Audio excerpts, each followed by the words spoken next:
Hello everyone at welcome po sa ating channel. This is Coach Jared. Welcome back to my channel. So sana ngayon mas okay. Sana ngayon medyo mas forgiving yung internet. Oo, ang hirap dito sa ano, hindi ka pa madulas. Ang hirap dito, natuloy kang first world country pero ang pangit ang internet sa hotel, kadiri. Naka-data lang ako. As in gamit ko yung phone ko lang ngayon para makapag-live stream. Nakakainis, kadiri. Parang may mali, 'di ba? Parang may mali, eh, 'di dapat ganito, eh. Kung tutuusin, alam niyo mga kababayan, kung tutuusin mas maganda pa yung internet sa Pilipinas, promise. No joke, no joke. Oo, mas maganda pa yung internet sa Pilipinas. Siguro sa almost 2 weeks na nandito ako, lahat ng lahat ng data need lahat ng internet needs ko naka-data. Maski maski dito sa live stream naka-data ako. Pangit ang internet dito guys. Calling ano, shoutout sa ano, baka 'di na makabalik 'pag 'di na makabalik guys, oo. Pero ayun, yun lang naman. Hmm. Anyway mga kababayan, once again, good morning, good afternoon, good evening dito po sa ating, channel. Oo, I hope that you are enjoying our conversations. Mm. Nung nagpunta ako Houston wala akong problema guys. Nagpunta ako ng ano, Benguet, Baguio Multiverse, wala akong problema dun. Dito sa ano ba, ano bang puwede ko itawag dito, sa lugar na 'to? Malamig din dito, eh. Ah, Tagaytay? Tagaytay Multiverse. Anyway, wala, eh, pangit ang internet dito guys, Pero yung ano nila, mobile data nila, yun malakas. Naku, kahit nasa subway ka lakas. Pero kapag ano, dito sa wifi ng ano, residential, OLATs men, OLATs. Mm. Anyway, so ayun na nga. So hopefully nag-e-enjoy po kayo sa ating kuwentuhan kahit kanina nagkaroon tayo ng konting abere sa internet. And I hope na may natututunan kayo at I hope na marami kayong nagiging well, I hope that I'm helping you informing your opinions dito sa ating ano, Philippine political landscape. Oo, kaya ayan, mm. Talagang hinuhulaan niyo ako na sasabihin ko 'pag nakauwi na akong Pilipinas. Sasabihin ko 'pag nakauwi na akong Pilipinas, oo, para masaya. Mm. Maraming tatanong ba't hindi ko sinasabi, arte-arte ko daw ba't di ko sinasabi. Alam niyo mga kababayan, 'pag kasi ganito, hindi arte 'yan, it's actually privacy. Oo, gusto ko lang kasi kapag wala ako actually maski naman sa Pilipinas maarte din ako, hindi ko sinasabi kung nasaan ako. Kasi it's privacy, I mean, not everyone needs to know everything about me, oo. And then the same way sa inyo rin, 'di ba? I don't need to know everything about you. Yeah, gano'n lang kasimple 'yun, mm.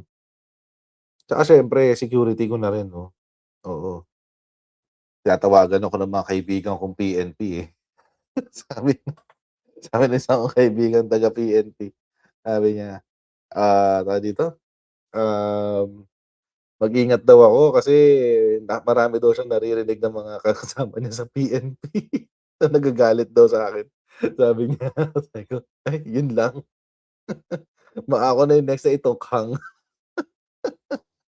So, 'di ba? Kaya yun. But anyway, for security, primarily. Mm. Anyway, so ayun mga kababayan, hindi sa nag-iinarte, pero 'di ba, mahirap matokhang guys. Matokhang. Saang continent na lang, naku obvious pa rin, eh, 'pag sinabi kong continent, eh. Anyway, sasabihin ko pag-uwi kong Pilipinas. Malalaman niyo na lang 'yan. Oo, gano'n ako kaarte guys. Ha? So ayun, ano ba, diretso na tayo sa ating topic, kasi dalawa 'to magkasunod. Dalawa 'to magkasunod. Kasi kanina or si Kina pala, si Kina. may pinadala sa'kin kanina. Sige na. Natawa ako sa pinadala niya, sa sobrang tawa ko sabi ko, "Iko-content ko nga 'to." At sa sobrang ano, sa sobrang, hmm, parang gusto ko mag-react dito sa sinabi na 'to ni Senator Robin Padilla. Hindi ko alam kung napanood niyo na, pero kung napanood niyo na 'to, alam niyo naman si Robin Padilla says a lot of stupid things. Oo, he says a lot of stupid things, pero ito ang pinaka-stupid sa lahat na sinabi niya. Promise, no joke, no joke. Ito ang pinaka-stupid sa lahat ng sinabi niya na narinig ko. Mm. Ay, ay naku, pakinggan natin. Pero konting context lang mga kababayan. Itong komento niya na 'to, nabanggit niya noong, I think this is after siya nagkomento na 'di ba lagi niya sinasabi hindi siya tatakbo sa 2028 et cetera, et cetera. Tapos all of a sudden bigla siyang nagsabi na, tatakbo lang daw siya kung sasabihin ni Rodrigo Duterte na tumakbo siya. Naalala niyo 'yun? Ito 'yun, eh. Robin Padilla, tatakbong VP candidate sa 2028 kapag inutos ni Duterte. Oh, 'yan, oh, malinaw 'yan. 'Pag inutos daw ni Duterte, tatakbo siya. Mm. Hindi ko na nga kinontent 'to, eh. Hindi ko na kinontent 'to, guys, kasi alam naman natin, matik katangahan, 'di ba? Oo, matik katangahan, eh. Kasi siyempre tagal-tagal mong sinasabi na hindi ka tatakbo tapos all of a sudden bigla kang tatakbo dahil inutusan ka ni Duterte. Ano ka, aso? Oo. "Inutusan ako ng amo ko kaya kailangan kong sundin." Oo, gano'n. Tapos mga kababayan, nag-comment pa yung anak niya, si Kylie Padilla. Hindi ko alam kung napanood niyo na 'to, pero sabi niya, kapag tumakbo daw yung tatay niya na vice presidente, aalis daw siya ng Pilipinas. Which goes to show mga kababayan, how much or how less confidence, how less the confidence, oo, na meron sa'yo yung anak mong yung sarili mong anak, 'di ba? Kung ako 'yan medyo, ang sakit, 'di ba? Kung ako 'yan, ang sakit-sakit naman 'yan anak, bakit ganyan ka magsalita sa'kin? Ba't ang harsh mo sa'kin? Oo, kung ako 'yan. Pero kasi ako kasi medyo conscious kasi ako sa sarili ko, eh, medyo self-aware ako, eh. Medyo self-aware ako. So, kapag meron akong nasasabi or meron akong nagagawang hindi maganda, alam ko siya, nararamdaman ko siya. Hindi katulad ni Robin. Si Robin kulang sa self-awareness 'yan, eh. Oh, tignan which now will lead us to this video. Hindi ko alam kung napakinggan niyo na 'to, pero dahil nag-akyat ako ng 4 minutes ng buhay ko dito, eh, sasayangin ko rin ang 4 minutes ng buhay niyo. Damay-damay na 'to, guys. Damay-damay na 'to, guys. Oo, gano'n. Okey, panoorin natin, guys. Unang-una sir, napanood ko yung ano, yung interview niyo kanina. Actually, marami na lumabas sa social media na mga kritiko, mga bashers. Unang-una dito yung sinasabi na, yung binanggit niyo na, basta sinabi ni Digong, susunod ako. Ang comment nila doon, sabihin, walang galang na po, para ka daw tuta, sunod-sunuran ka lang. Hindi namin sinasabi para siyang tuta, sinasabi namin aso siya ni Duterte. Yun ang sinasabi namin lahat. Hindi siya tuta, aso siya ni Duterte. So, anong comment mo dito, Sen? Historically, May historically na. kailangan maging maliwanag tayo. Sa kasaysayan ng ilang bayang Pilipinas, importante ang loyalty, yung mapagkakatiwalaan ka. At yan ang masasabi nating naging sumpa ng politika sa Pilipinas. May sumpa pag Kapag walang ginagawa sa politika ng Pilipinas, kundi kagahatan ng kagahatan. Mag-umpisa pa yan kay Lapu-Lapu, saka kay Raja Umabon. Magkasama yan, pero nagkagataan, kinagat ni Raja Umabon si Lapu-Lapu. Hanggang kay Andres Bonifacio, hanggang kay Emilio Aguinaldo, Yeah. lahat walang loyalty. Pagdating doon sa usapin ng nangangarap ka na at gusto mo ng sagasaan yung amo mo, naging stigma na ho yan ng politika natin. Nawalan na po ng tinatawag na loyalty. Yung pong sinabi ko, ibig kong sabihin nun ay loyal ka. Kung paano naging loyal si Emilio Jacinto kay Andres Bonifacio, at kung paano naging loyal ang mga katulad nila, masasabi po natin na hindi naman po maipagkakaila na sa ating kasaysayan. Masakit nga lang dahil itong mga loyal na to, sila yung laging nasasakripisyo. Pero hindi po dapat tayo matakot kung masakripisyo tayo dahil loyal ka. Dahil ito ang isang katangian ko na kahit po sa mga tinatawag nating siguro isa yan sa pamantayan ng Philippine Military Academy, loyalty. Kasama po kasi yan Hindi pwedeng mawala yan. Ang tinatanong natin, kanino ka ba loyal? Diba? Kung loyal ka sa isang pinuno na wala namang naitanim sa bansa natin, medyo may problema. Mali ka, Robin. As usual. Mali ka. Kasi, yung loyalty na sinasabi niya, mga kababayan, hindi mo pwedeng i-apply sa usapin ng governance. Ulitin ko yung loyalty na sinasabi niya, hindi mo pwedeng i-apply sa governance or sa mundo ng politika. Yung loyalty na sinasabi niya, ito yung loyalty na dapat mong ibinibigay sa mga kaibigan mo. Dapat mong binibigay sa asawa mo. Diba? Sa personal na buhay. Okay yan, mag-a-apply yung loyalty na sinasabi niya na yan. Pero yung loyalty na hinahanap or kailangan sa governance, hindi ito yung sinasabi niya. Kasi, kapag pinag-uusapan natin ang loyalty when it comes to governance, ang loyalty mo wala sa politiko. Ang loyalty mo dapat nasa tao. Nasa mga constituents mo. Nasa mga pinagsisilbihan mo. Nandoon yung loyalty mo. Hindi sa kasi yung loyalty, kumbaga ibinabalik mo lang sa mga tao na naghalal sa'yo, yung tiwala na ibinigay nila sa'yo. Gano'n yun Pinagkatiwalaan si Robin Padilla ng mga taong bumoto sa kanya. Kasama ako dun. Kinakahiya ako ngayon yan, pero kasama ako dun noon.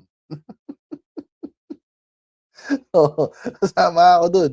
So, patawad po, ako po ay bumoto kay Robin Padilla. Oo. Kasama ako dun, kasama ako sa mga nagsisisi. At ngayon tinatawag siyang tanga at aso, gano'n. Anyway. So, yung loyalty na yun na sinasabi natin, ito yung klase ng loyalty na ibinibigay mo nga sa taong naghalal sa'yo, 'di ba? Yung loyalty na yun ay sukli sa tiwalang ibinigay sa'yo ng mga naghalal sa'yo kasi pinagkatiwalaan ka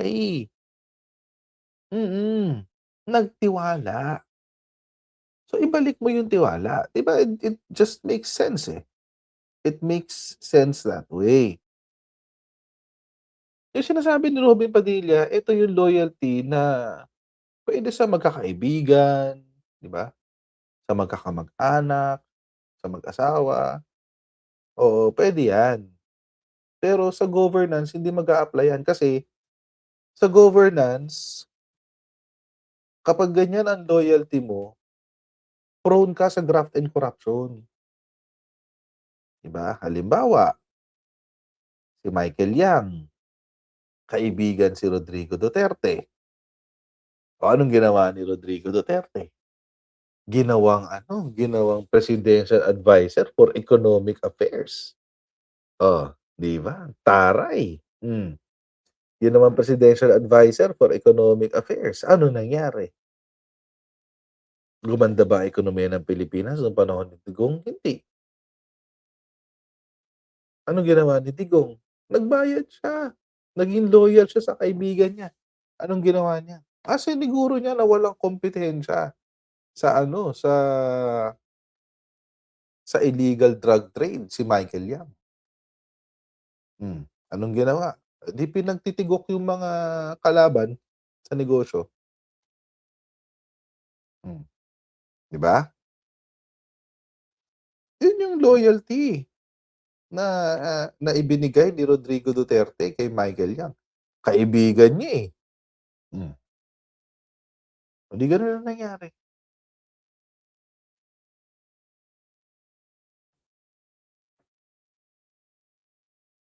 So, hindi puwede dito yung sinasabi ni Robin, yung sinasabi ni Robin na yung blind loyalty, yung manalo matalo or rightfully or wrongfully, doon ka pa rin. And even then, mga kababayan, kung loyal ka talaga sa isang tao, kung mali siya, itatama mo.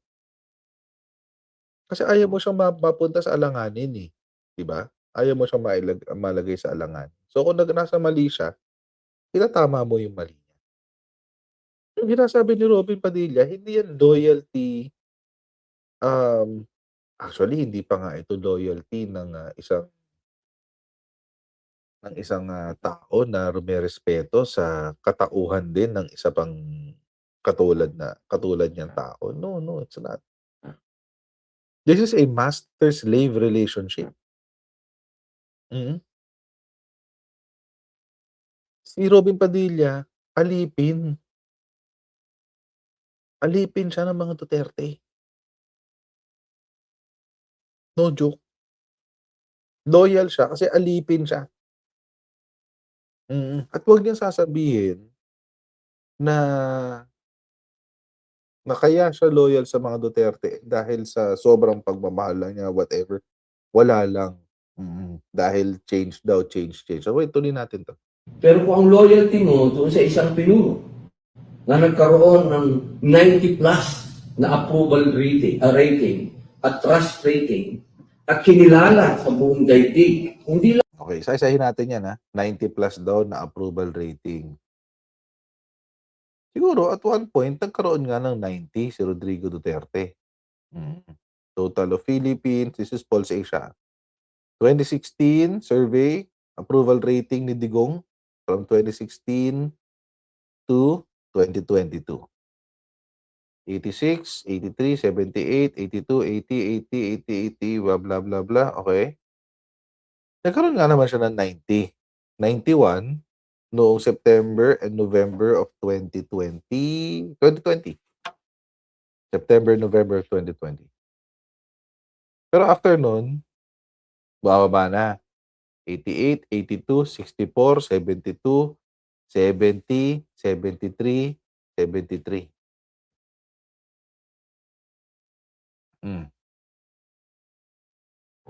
Diba?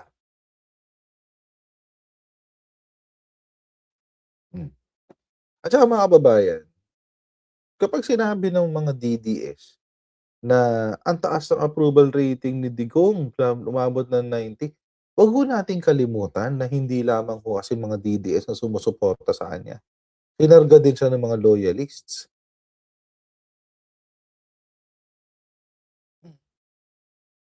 Kinarga din siya ng mga loyalist, guys. Oo, dapat alam niya yan. Alam naman natin yun. Tayo alam natin yun, kinarga natin siya, si Digong. Kasi nga 'di ba nangako na 'pag nanalo daw siya, gagawin daw niyang vice president niya si Bongbong Marcos. O di ipinanalo siya ng, tawag dito, ng, mga loyalist. Eh, ano nangyari? Lumipas ang 6 na taon, walang Vice President Bongbong Marcos na nangyari. 'Di ba? Alam naman natin yan, eh. Nakita natin yung history niyan, eh. Hmm.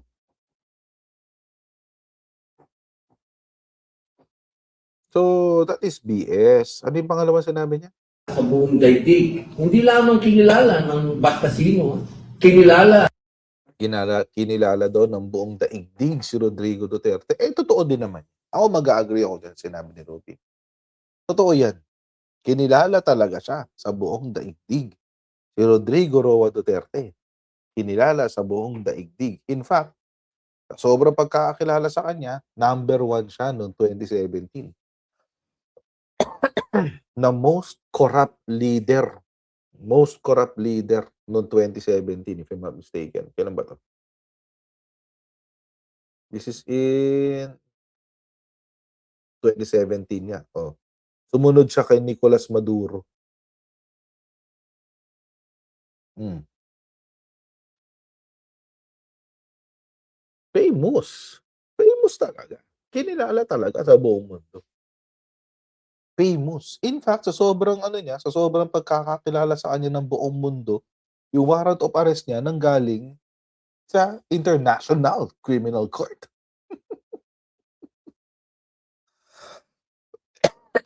Excuse me. Ganun siya kasikat, guys. Ibig sabihin, sa sobrang sikat mo, yung warrant mo galing ng ICC, International Made Imported Warrant. Oo. Pero ang kalala. Imported. Imported, guys, yung kanyang yung kanyang warrant. Oo, kilala siya, guys. Ano pa? Tuloy natin si Robin Padilla. ni Presidente Trump. Kinilala ni Presidente Putin. Kinilala ni Xi Jinping. Si Xi Jinping? Sino si Xi Jinping? Anyway, kinilala daw siya ni Donald Trump. Sige, saan banda? Ano sinabi ni Donald Trump? Kinilala naman talaga siya ni Donald Trump. Ang sabi sa kanya, Trump criticizes the last Philippine administration. They don't know what they're doing.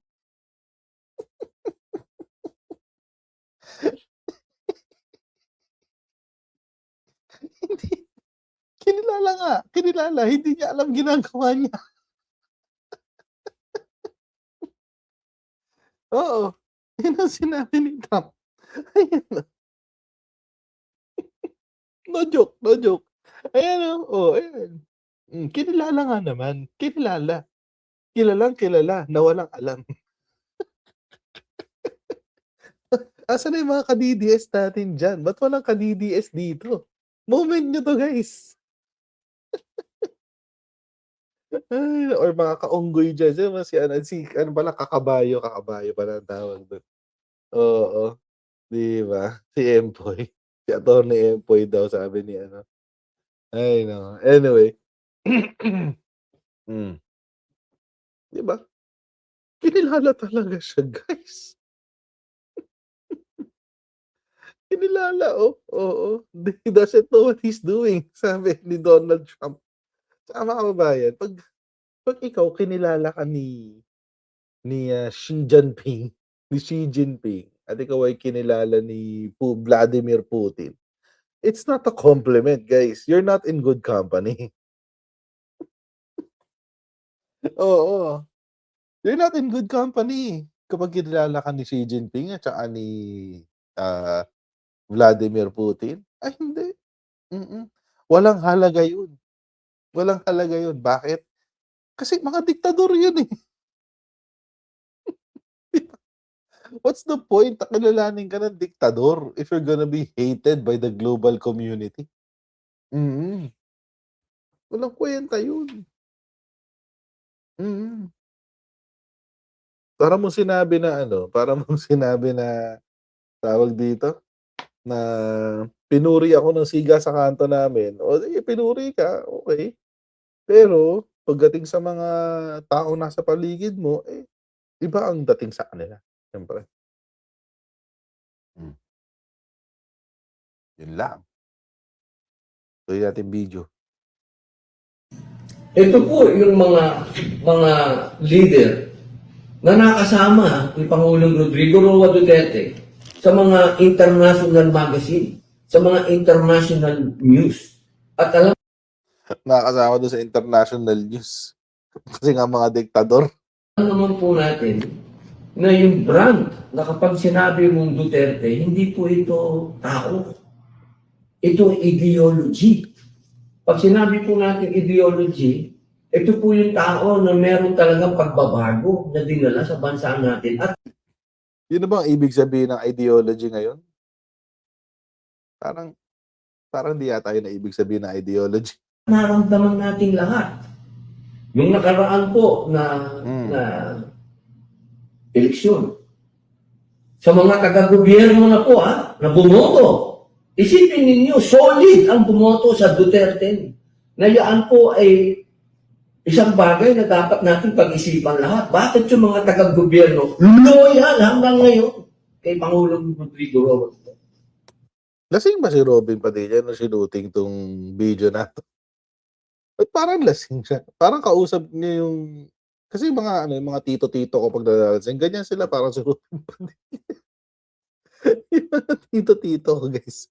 But anyway, sabi niya, loyal daw yung mga taga-gobyerno na bumoto. Kasi solid daw solid. Oo. Sige. Alam niyo mga kababayan, we would have to admit na majority po ng mga bumoto noong 2025, especially sa uniform personnel, ay talagang nag-Duterte talaga. Duterte talaga sila. Pero hindi ko natin masasabing solid. Alam niyo kung bakit?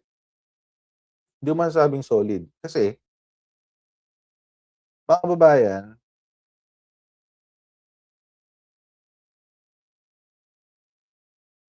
hindi ho majority ng ating active duty PNP at AFP ang nakaboto.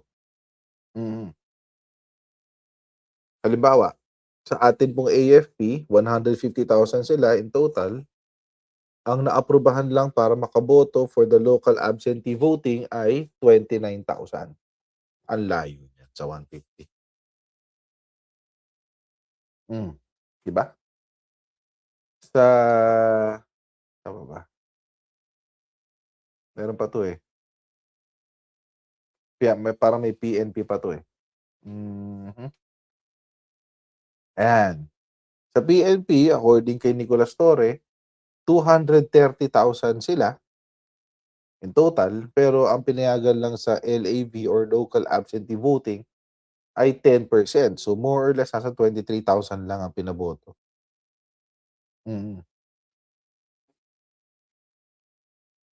So, ano mga kababayan, baka nga hindi pa yun Baka nga hindi pa.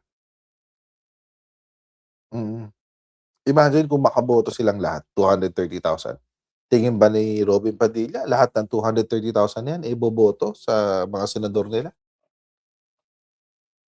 I don't think so. Serious. No joke. So, I think he is conflating yung support na ibinibigay kay Digong at saka yung boto na nakuha niya. But or sa boto ng Duterte. But mga kababayan, kailangan intindihin ho natin yung konteksto ng statement. And the context is, hindi lahat ng LAV nakaboto. 230,000 ang total ng police, 10% lamang nakaboto. So more or less, mga 23,000. Tapos sa AFP naman, 150,000 sila in total, pero 29,000 lang ang pinaboto. So, it doesn't necessarily mean that it is unanimous or solid, para gamitin natin yung salita ni Robin Padilla. Hindi ibig sabihin nun solid. Oo. It just so happens na yung mga bumoto noong mga panahon na yun ay mga supporters ni Rodrigo Duterte. Ganun lang kasimple. But we cannot say with certainty na lahat yan sila. Oo, maka Duterte. We cannot. We cannot say that with certainty. Di na po ako nagsabi niya. Ngayon, kung tatanungin niyo po ako, kung hanggang saan ba yung loyalty na yun, hindi ko isasakripisyo kung anong interest ng bayan. Siyempre, ako po ang loyalty ko nandun sa leader ko. Pero ako yung magte-take ng oath sa bayan. Iba ho yun. Magkaiba po yan, tatandaan po ninyo. Ang loyalty natin kapag ikay public servant na, ay sa publiko na yun. Hindi mo po pwede yan, na halimbawa, mali na yung leader mo, ay sasama ka pa. Hindi po. Sa ngayon po, wala akong nakitang mali ni Duterte. Baka yun na nga resulta ng loyalty mo. Kaya wala kang nakikitang mali kasi loyal ka nga. Di ba?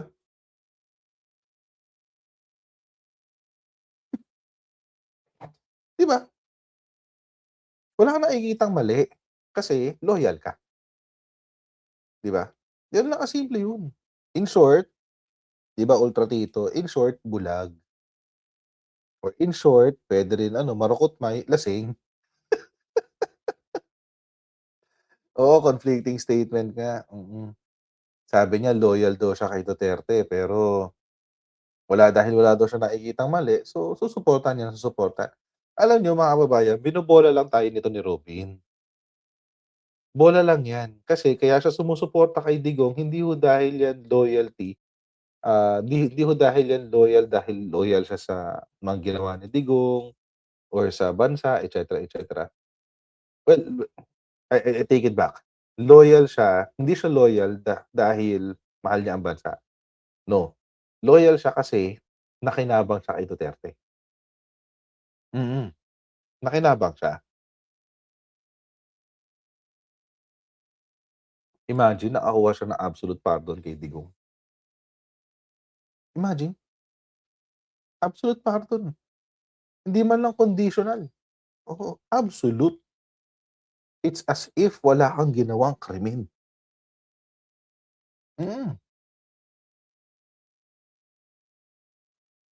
Imagine. Kaya mahal na si Duterte. Binili yung loyalty niya.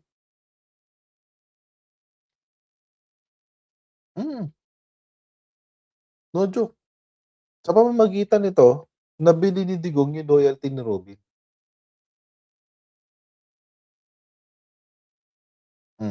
So masasabi mo pa rin ba, kung ako si Robin Padilla, masasabi ko pa rin ba na loyal ako dahil para sa bansa? Hindi. Loyal ako kay Digong kasi absolute pardon ang kapalit ng aking loyalty. Huwag tayo magloko. Diyos ko. Alam naman natin yan, mga kababayan. Pag sinabi nating hindi, naglolokohan lang tayo, guys. Oo. Oo. Kaya mga kababayan, kaya ko lang tinapik ito si Robin Padilla kasi these are the kinds of people na feeling ko out of reach na sila. Hindi mo na sila masasalba. Bago mo lang ang isip nila kapag may nagawa sila Duterte sa kanila na hindi maganda. Yung sila na mismo magagalit. Halimbawa, wag na nga lang. Baka sabihin ng sama-sama ako naman. Oo, hindi ko na sabihin yung example ko. So yun mga kababayan. Dapat po ang loyalty natin as a public servant, tama naman si Robin, sa huli lang, na ang loyalty dapat nasa taong bayan. Pero nung sinabi niya na wala pa siya nakikitang mali kay Rodrigo Duterte, yun ho, salitaan ng mga bulag. Blind loyalty ang tawag dun. At hindi ho natin kailangan ng ganyan. Hindi ho natin kailangan ng ganyang klaseng loyalty. Yung blind loyalty cannot be. I cannot. Sabi nga. Kasi ang blind loyalty, mga kababayan, it's precisely what Robin Padilla described. Yung kahit may maling ginagawa ang leader mo, susunod na susunod ka.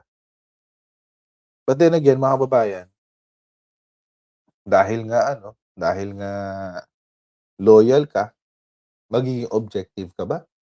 Masusukat mo ba ng tama yung ginagawa ng boss mo? Siyempre hindi, kasi nga loyal ka. bulag ka dahil sa loyalty mo. Mm. So, mapatama or mali ang ginagawa ng kung kanino ka loyal, it doesn't matter at the end of the day. Kasi nga, nabili ka.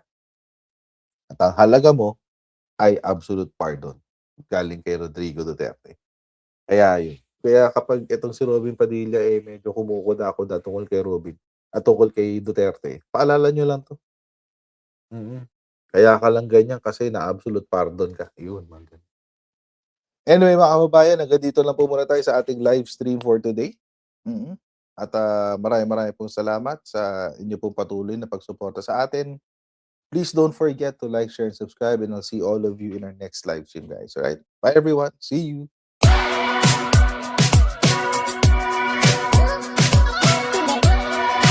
Pag ganun, huwag natin gawing tanga mga Pilipino. Mas maganda kasi nasa lugar mo ng tama kaysa yung pinipilit mo yung pagkakamali.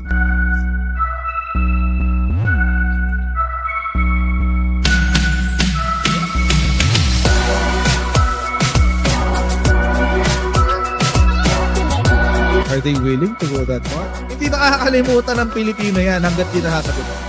Sino ngayon ang sasabi ng totoo?